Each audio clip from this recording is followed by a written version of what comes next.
Mesdames et messieurs, bienvenue et merci de rester fidèles à The Blessing Channel. Aujourd'hui, vous suivez le JDS. Nous parlerons de la dernière ligne droite de cette campagne présidentielle. Dans cette édition, nous décortiquerons ce thème, mais avant, parlons de l'actualité importante de la semaine. La délégation ivoirienne ayant participé à l'édition 2017 de l'école du ministère ASM en Afrique du Sud est de retour en Côte d'Ivoire depuis le jeudi 6 avril 2017. Après s'être ressourcés auprès du pasteur Christ Oyakilome, les membres de la délégation étaient heureux de regagner Abidjan. Suivez.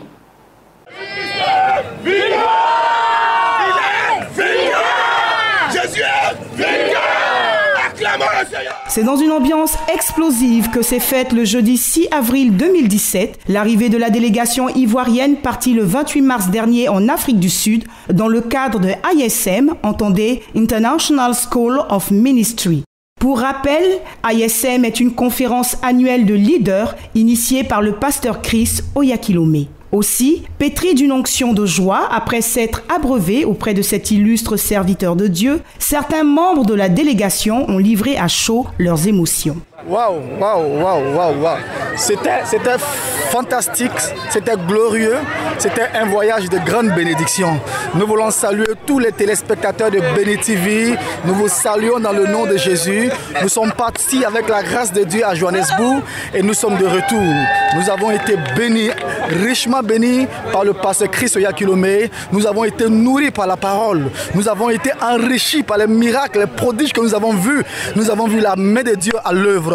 Et nous voulons louer Dieu pour cette grande bénédiction à laquelle nous avons pris part à Johannesburg. Nous revenons ici en Côte d'Ivoire chargés, restaurés, renouvelés, requinqués, remodelés, transformés. On a appris beaucoup du pasteur Christ. Voilà, comme j'ai eu l'habitude de dire, il faut apprendre au pied du maître. C'est un dévancier, c'est un éléphant de l'évangile. Alors il nous a impactés pour qu'en retour, on puisse venir impacter cette nation et les nations environnantes. Nous retrouvons enfin avec plaisir le vainqueur du concours Caïman biblique, M. Marc Nguessan, heureux bénéficiaire de ce voyage. Effectivement, je suis l'heureux gagnant du jeu Caïman biblique. Et grâce à la chaîne Béni TV, je me suis rendu en Afrique du Sud. Et je passais un moment merveilleux avec le pasteur Christ Oyakilome. Ça a été un moment époustouflant. Je n'ai jamais vu des choses comme ça dans ma vie. Et ça a été un moment merveilleux. Et ça a impacté ma vie. ISM 2017, c'est terminé. Vive ISM 2018 pour que vive une église de leaders forts. La mission évangélique Dieu est bon MEDEB et le mouvement d'évangélisation pour le réveil mondial ont organisé du vendredi 7 au samedi 8 avril 2017 une croisade d'évangélisation plein air intitulée Tukumasi pour Christ. Jean Jaurès Tabi et Honorine Adom vous offrent le compte rendu de la première journée de cette croisade. Gagner Tukumasi à Jésus-Christ afin de faire reculer les frontières du royaume des ténèbres. Tel est l'objectif de cette croisade d'évangélisation initiée par la mission évangélique Dieu est bon MEDEB et le mouvement d'évangélisation pour le réveil mondial. Pour préparer le peuple venu en masse au petit terrain du quartier campement de Koumassi à la visitation de Dieu, l'évangéliste Lambert Affian a conduit un temps de prière.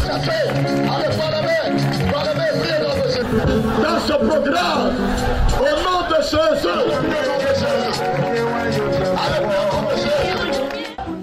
Le groupe musical a ensuite plongé tout ce beau monde dans la louange. Et comme le roi David, chacun y est allé de ses pas de danse, même les populations riveraines.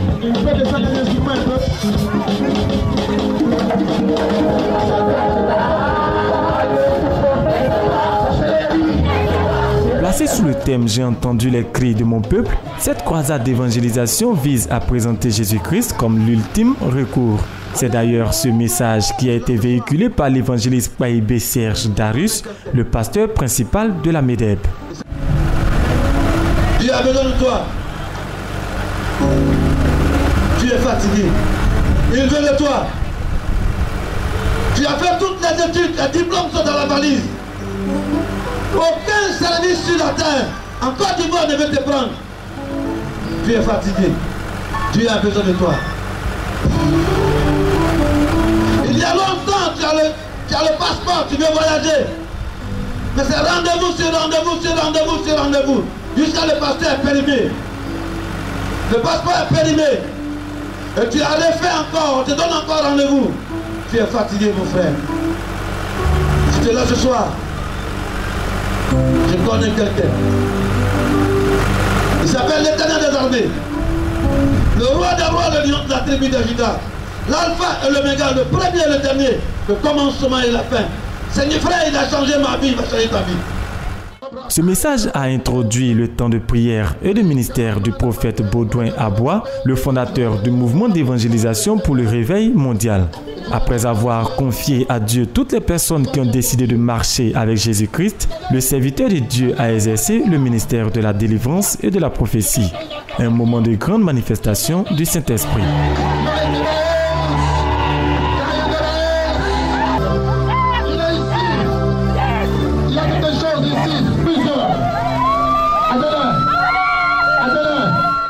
Pour la prophétesse Maman Nda Honorine, fondatrice de la MEDEB, cette première soirée de croisade a répondu aux attentes. Et dans des cris de victoire, le peuple s'est donné rendez-vous le lendemain, samedi 8 avril 2017, pour la seconde journée de ce programme. Le révérend Mathias Poda est le nouveau président de l'UPAC, l'Union des pasteurs de la commune de Koumassi. Il a été investi officiellement le samedi 8 avril 2017 lors d'une cérémonie qui a vu une forte mobilisation du corps pastoral de Koumassi.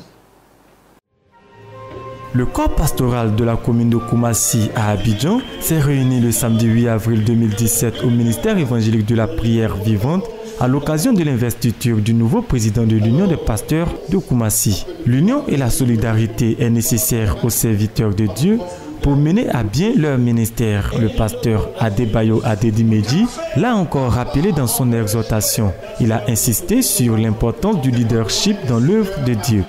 Parfois, on peut échouer. C'est quoi le mot être décideur à partir du cœur? Sometimes it may be difficult. Parfois, ça peut être difficile. Child of God. Enfant de Dieu.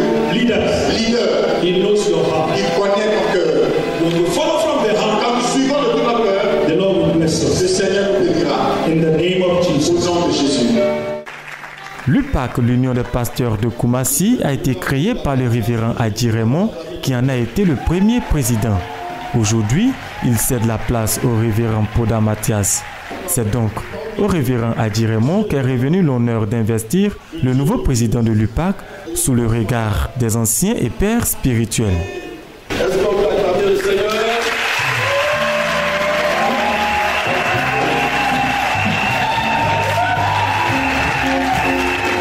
Le révérend Poda Mathias et son bureau exécutif ont été oints et bénis par les anciens pasteurs et pères dans la foi à Koumassi. Dans son premier discours, le nouveau président de l'UPAC a remercié les autorités politiques et administratives tout en appelant le corps pastoral à l'unité. Vous savez, parlant d'unité, le diable n'est jamais d'accord. Mais Dieu, par sa grâce, avec l'aide des pères, tels que Papa Oku Gévais, Bishop Adebayo, et le révérend fondateur Adi Raymond, ensemble avec tous les pères du Koumassi, on a réussi à arriver là où nous sommes aujourd'hui. Il faut aussi dire qu'il y a encore d'autres pasteurs qui hésitent. Est-ce que c'est du sérieux? Nous allons aller vers ces pasteurs, ces servants de Dieu pour les ramener, pour qu'ensemble, on puisse être forts pour la mission que le Seigneur nous donne ici à Koumassi et au-delà même. Forte de plusieurs centaines de membres, l'UPAC entend renforcer son rôle d'interlocuteur pour les intérêts des pasteurs et serviteurs de Dieu dans la commune de Koumassi. Le nouveau président et son bureau exécutif sont ainsi investis pour un mandat de 2 ans. Terminons l'actualité de la semaine avec un grand temps de délivrance qui a eu lieu ce samedi 9 avril 2017 à Yopougon-Jesco. Un temps organisé par la mission prophétique de délivrance dirigée par la prophétesse Sarah Corée. Seigneur, déchaîne-moi de la main de l'ennemi, tel était le thème de ce programme. Seigneur, déchaîne-moi de la main de l'ennemi pour entrer dans ta gloire. C'est le thème qui a couvert le grand programme de délivrance organisé par la mission prophétique Bethany Délivrance à Yopougon, Jesco. En prélude à ce temps fort, le groupe musical a entraîné le peuple de Dieu dans une atmosphère de louange et de danse. La prophétesse Sarah, femme de feu et pleine d'onction, fait ensuite son entrée, soulevant une liesse populaire. Après s'être inclinée devant le trône, elle entame aussitôt le ministère de délivrance. On assiste ainsi à des séances phénoménales de libération pure et dure, mettant à nu toutes sortes d'esprits mauvais. Esprit de tes morts, je t'ordonne de te déchirer le nom puissant de Jésus. Tu dois s'affronter. L'esprit de Goliath, toi tu dois s'affronter. Amen. Tu viens contre moi avec la force, mais moi je viens contre toi avec l'esprit de Dieu. Alors, non, lève-toi. Soulève-la. La terre où tu es arrêté. La terre où tu es arrêté. Je bombarde ça avec le feu de Saint-Esprit. Je bombarde les pieds. La terre où tu es arrêté. Je bombarde ça. Je bombarde ça. Libérées et guéries instantanément, certaines personnes témoignent. C'est un mari de nuit qui me fatiguait. Mais aujourd'hui, je suis délivré des maris de nuit qui me fatiguent. Aujourd'hui, je peux parler sans même fournir beaucoup d'efforts. Alors qu'avant, je ne pouvais pas. Et comme pour attester de la puissance de Dieu agissant par le canal de sa servante, d'autres personnes, autrefois atteintes de folie et de cancer, viennent confirmer leur guérison. Selon la prophétesse Sarah, ce programme de délivrance lui a été inspiré par Dieu. Mon don que j'ai, c'est un don de délivrance. Et je suis un nègre. J'apprends où le vent se lève. J'apprends où mon père me dit lève-toi et vas-y. Et quand tu t'en vas, il t'accompagne. Avant de continuer de libérer les captifs, la servante de Dieu a revêtu sa toge sacerdotale. Moment solennel. Le moins qu'on puisse dire, c'est que Dieu s'est une fois de plus manifesté au milieu de son peuple.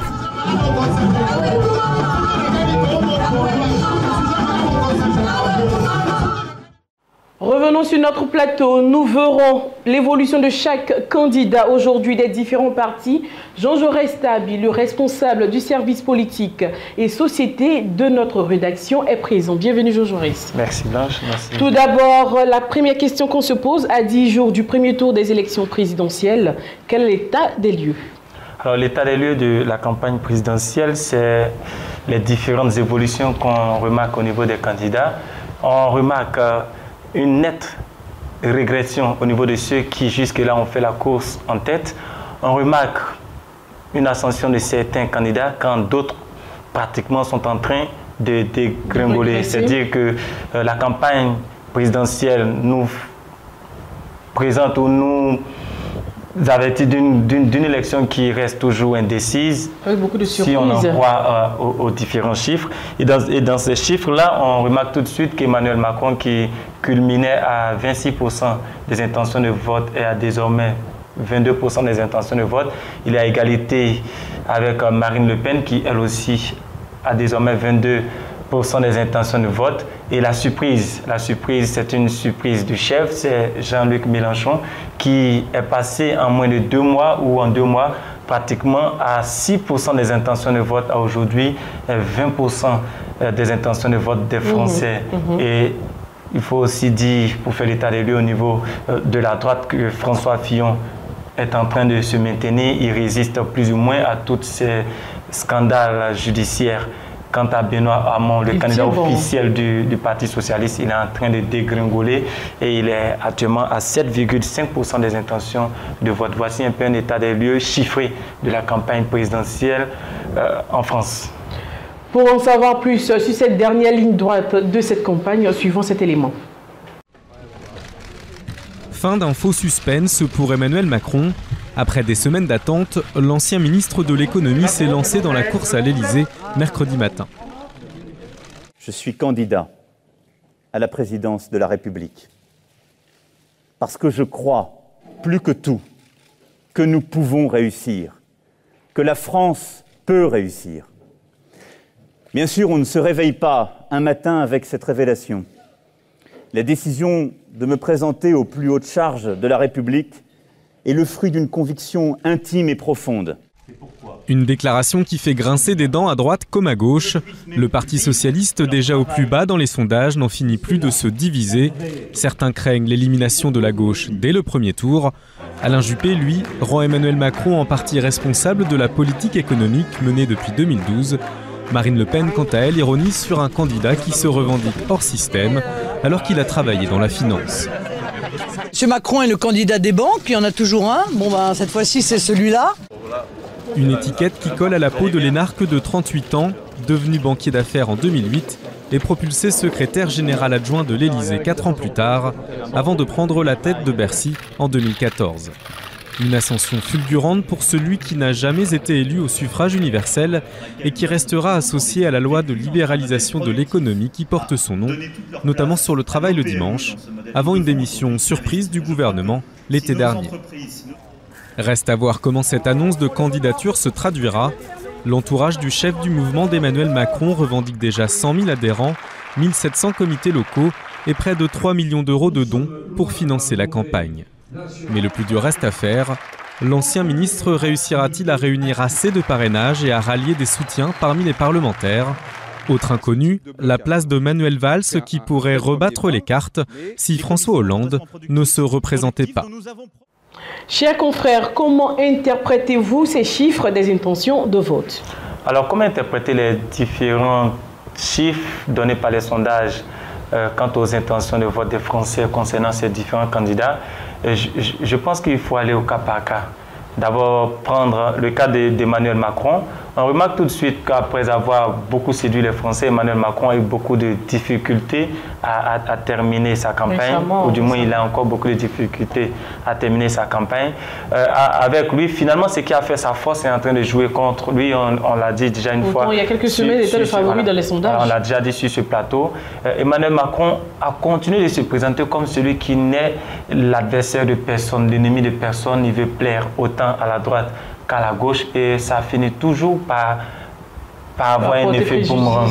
Voilà, les électeurs de la droite peuvent arriver à se dire s'il a des propositions de droite, pourquoi ne pas maintenir mon vote de droite?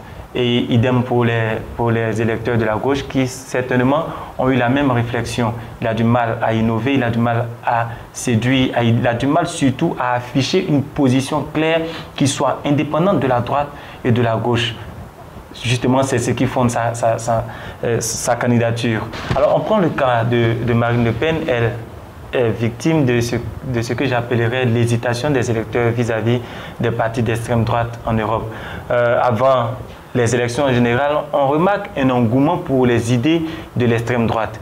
Et quand il faut finalement opérer le choix avec le bulletin de vote, beaucoup se rétractent et votent un autre parti que le parti d'extrême droite. Cela veut dire que certainement les Européens et les Français en particulier, dans ce cas précis-là, ne sont pas encore prêts à porter l'extrême droite au pouvoir. Alors on descend sur Jean-Luc Mélenchon. Jean-Luc Mélenchon qui, ma foi, est en train de surprendre tout le monde dans cette campagne présidentielle en France. Il était crédité de 6% seulement des intentions de vote il y a 2 mois. Aujourd'hui, il cumule à 20%. Il a dépassé Benoît Hamon, le socialiste, il a dépassé le candidat du parti Les Républicains, François Fillon, et se positionne désormais à la 3e place quand on considère les intentions de vote. Alors, il a fait un énorme chemin, il a parcouru beaucoup de chemins dans les intentions de vote, mais comment s'explique cette progression du candidat de la France insoumise? Jean-Luc Mélenchon a été le plus direct dans les débats. Il a défendu avec plus de force, plus de conviction ses positions. Et quand on sait que c'est un vieux sur le champ politique français, on finit par se dire, mais pourquoi ne pas essayer avec ce type qui a toujours les mêmes idées et qui les propose avec force et conviction? Je pense que certainement cela a joué en sa faveur. Il y a aussi un fait, c'est que Jean-Luc Mélenchon n'a pas hésité à attaquer ceux qui sont présentés comme les favoris. Il a attaqué et il a mis en mal la politique, le programme d'Emmanuel Macron. Il a été d'ailleurs le seul à le faire. Il a attaqué et il a mis en mal la politique de Marine Le Pen. Et quand on considère qu'il a aussi des propositions qu'on pourrait qualifier de propositions populistes, un peu comme Marine Le Pen, il a réussi à marcher sur les problèmes de Marine Le Pen et il a réussi à grappiller des points à l'électorat d'Emmanuel Macron. Alors ça explique qu'il connaît ce bon qu'on observe et je pense qu'il va continuer à surprendre. Et j'aborde maintenant le candidat du parti Les Républicains, l'ex-premier ministre François Fillon, qui ces derniers jours a quand même eu un bond d'1% dans les intentions de vote. Il est désormais à 19% au lieu de 18%. Lui, c'est le calme. Le calme qu'il a affiché devant les différents scandales. Le fait qu'il continue de se présenter comme celui qui a l'expérience requise pour diriger la France, le fait qu'il continue, ou plutôt qu'il essaie de se mettre au-dessus de la mêlée, il ne verse plus dans les débats puérils, dans les polémiques, il essaie de démontrer un personnage politique qui pourrait, par sa tranquillité, par sa stabilité, conduire ce pays qu'est la France. Il a dit que la France devait le voter seulement pour son programme et non même pour lui-même. Il a appelé les Français à le voter et il a dit clairement qu'il ne les appelait pas à l'aimer. Cela veut dire que il dit clairement, je dois certainement avoir des casseroles, je suis certainement d'accord avec vous qu'il y a des problèmes qui doivent être réglés. Je suis comme toute la classe politique française, mais je suis convaincu que j'ai des propositions qui feront votre bonheur. Je pense que cette ligne de défense, cette manière de se comporter, voilà, cette manière de communiquer a fini par convaincre et il est en train d'amorcer une sorte de remontée. Ma foi, la déception de cette campagne électorale reste Benoît Hamon. Benoît Hamon, vainqueur des primaires du Parti socialiste. Benoît Hamon qui, en tout cas, on pensait de façon légitime qu'il serait l'un des candidats, l'un des favoris à l'arrivée et qui continue de dégringoler. Pourquoi est-ce que Benoît Hamon dégringole?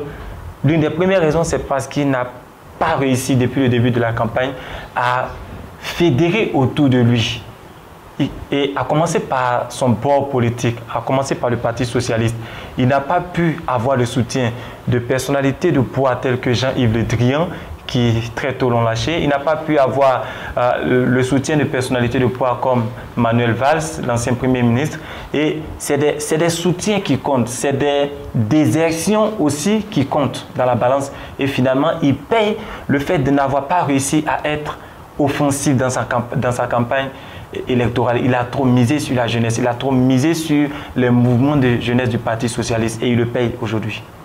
Avec tous les changements qu'on a connus dans les pronostics, est-ce qu'on peut dire aujourd'hui que ces sondages reflètent ce qui va se passer? Alors justement, c'est ce qui va faire le charme de l'élection présidentielle française à venir. Les chiffres sont fluctuants, les chiffres qui sont changeants démontrent et nous avertissent déjà d'un électorat assez fluctuant. Comment? Ça veut dire que déjà, on remarque tout de suite que l'électorat n'est pas figé.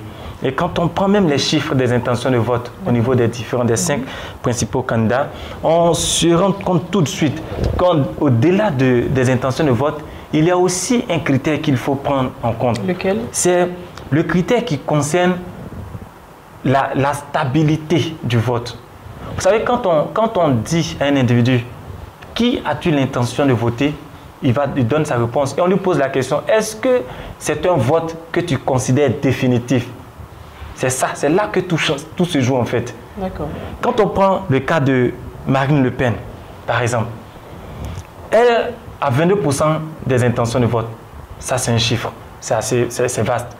Mais dans ces 22% des intentions de vote, 85% de ceux qui se prononcent à sa faveur sont sûrs de voter pour elle. Ils ont la conviction.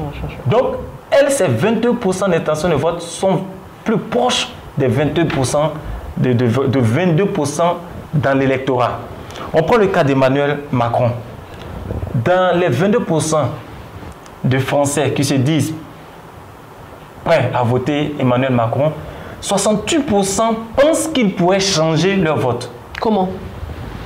Sur quelle base ils partent pour dire qu'ils vont changer leur vote? Ça veut dire qu'ils sont prêts à voter Emmanuel Macron, mais ils ne sont pas très sûrs de leur vote. Ce vote-là n'est pas encore définitif. Donc, c'est un pourcentage aléatoire. Ça veut dire qu'il y a encore d'autres détails, il y a encore d'autres paramètres qu'il faut prendre en considération. Cela veut dire quoi? Cela veut dire tout simplement qu'on ne peut pas se tenir, ne pas s'en tenir aux différents chiffres annoncés par les sondages pour présager de l'issue de cette élection française.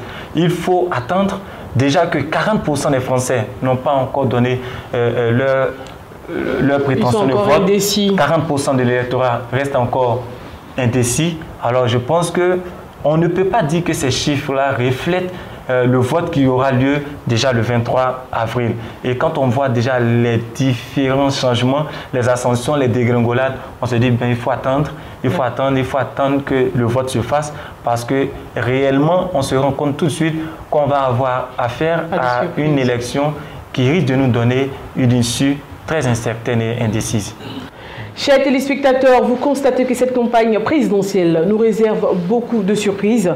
Chers confrères, qu'est-ce qu'on peut retenir de cette dernière ligne droite vers les élections présidentielles? Alors, ce qu'on peut retenir de la dernière ligne droite de la campagne présidentielle en France, c'est le mouchoir de poche dans lequel se retrouvent désormais les principaux candidats qui sont en tête. Hormis Benoît Hamon qui, selon les chiffres, est largué par les autres, les 4 autres, à savoir Emmanuel Macron, Marine Le Pen, Jean-Luc Mélenchon ou François Fillon, sont à moins de 3% de différence de points dans les intentions de vote. Des premiers, Macron et Le Pen qui sont à 22%, au 4e, François Fillon qui est à 19%, vous remarquez tout de suite qu'il n'y a que 3%. 3 points d'écart.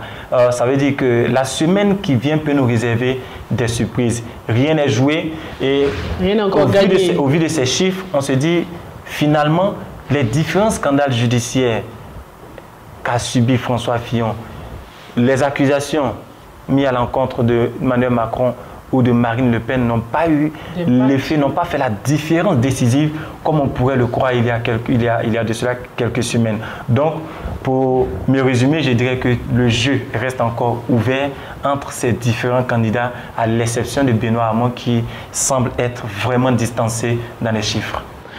Mesdames et messieurs, nous venons de voir la dernière ligne droite de la campagne présidentielle concernant la gauche, la droite et le centre.